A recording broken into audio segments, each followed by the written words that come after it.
about when she first was going out with my dad and if she knew if it was love at first sight or if she knew whatever, just trying to get a little information on that. So I will now turn it over to Joan. Well, of course, I have never dated anybody that was 4.5 years older than I was, because you know we were all around the same age. So, but he was the kind of guy that would butter up the parents. You know, he would come in and talk to my mother and how are you, and it's been a long time since I've seen you, because he did remember my family from piano school. And my mother, the first time I came home from the first date, my mother was there. He was so wonderful. Oh, did you have a good time? He's really nice. And I said, yes, I had a very nice time. And then, you know, we dated, and then when he gave me the ring. How old were you? I was 17.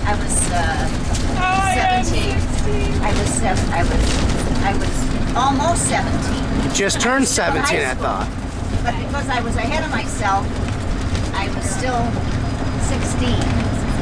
There's a song in there somewhere. And he had already been in the Navy.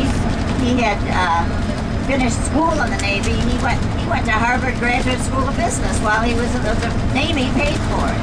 And then when he came out, he was an ensign. And I remember seeing him downtown when he was on leave, and I thought he was so handsome. I didn't talk to him.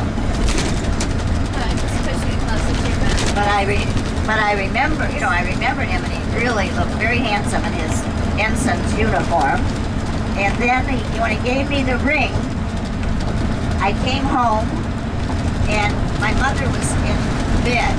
But I went in to my mother, and she was reading. And I went in, and I'm showing her my hand, and she says, "What's the matter? What's the matter?" So then she saw the ring. Was this the ring? No, no, this was not the ring. No.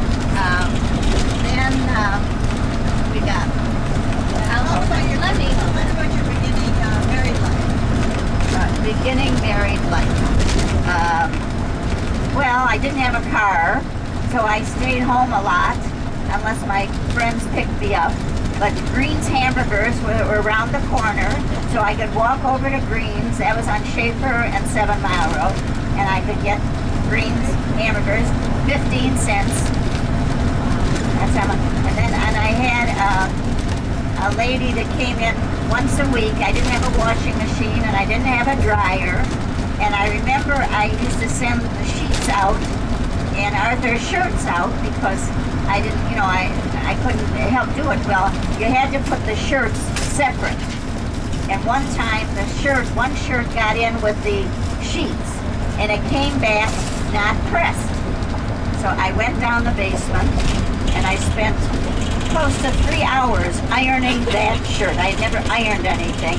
I folded it, and I put it in his drawer, and next day he goes in his drawer, he says, "Why'd you put this dirty shirt in my drawer?" And that was very distressing, because I worked so hard trying to get I still am not the most wonderful ironer. My sister Bev, she can iron fairly well, because she went to college and her roommate taught her how to iron, but I didn't go to college. I got married. Tell them about the disposal. What? Tell them about the disposal. The garbage. Oh, yes. My father-in-law and mother-in-law came for dinner one night, and I was cleaning up in the kitchen, and we had an alley behind the house on Hartwell, and my grandpa had brought over so a lot of oranges, and I had a lot of orange juice, and I was taking it out to the back alley, and he says, "Where are you going?" My father-in-law said, "Where are you going?" I said, "Well, I'm going to empty out the garbage. It's in the alley."